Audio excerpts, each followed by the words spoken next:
নমস্কার, আমি শ্রী সুব্রত ভারতী।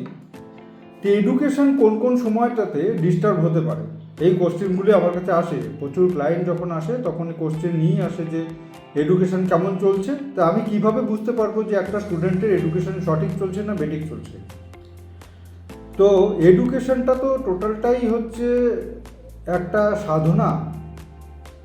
তো আমি সবাইকে একটা কথাই বলি যে বিদ্যা খাতায় থাকে না, মাথায় থাকে। অর্থাৎ বিদ্যা অর্জন করতে গেলে অধ্যবসায় দরকার এবং long time focus and concentration দরকার এবং ব্রেন ওয়ার্ক দরকার। তাহলেই সেই এডুকেশনটাতে প্রপারলি জাস্টিফাই হবে। কারণ পৃথিবীতে হেন কোনো স্টুডেন্ট নেই যারা লং টাইম যদি অধ্যবসায় করে তারা খারাপ রেজাল্ট করবে, এরকম হতেই পারে না। কিন্তু তারপরেও দেখা যায় যে কোনো রকমভাবে কনসেন্ট্রেশন ব্রেক, ব্রেনে কাজ করছে না, মেমোরি লস, এই ব্যাপারগুলি আমরা খেয়াল করি। তো এইগুলি কেন হয়?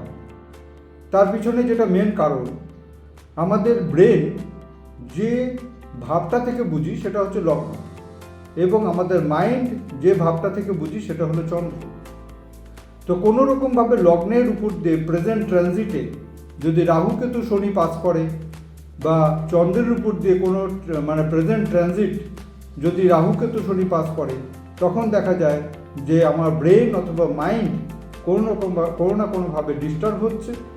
এবং বর্তমান দশা অন্তর্দশা প্রত্যন্ত দশা যদি কোনো রকমভাবে লগ্নকে হিট করে এবং সেটাকে ম্যালিফিক করে দেয়, এবং চন্দ্রকে হিট করে সেটাকে যদি ম্যালিফিক করে দেয়, তখন কিন্তু দেখা যায় যে এডুকেশনে বাধা পড়ছে, কনসেন্ট্রেশন আসছে না, কোনো না কোনোভাবে একটা বড় ধরনের গ্যাপিং তৈরি হচ্ছে, ইয়ার লস হতে পারে, স্কুল চেঞ্জ হতে পারে, কলেজ চেঞ্জ হতে পারে। এরকম কিন্তু আমরা নেগেটিভ রোল প্লে করতে দেখেছি। নমস্কার।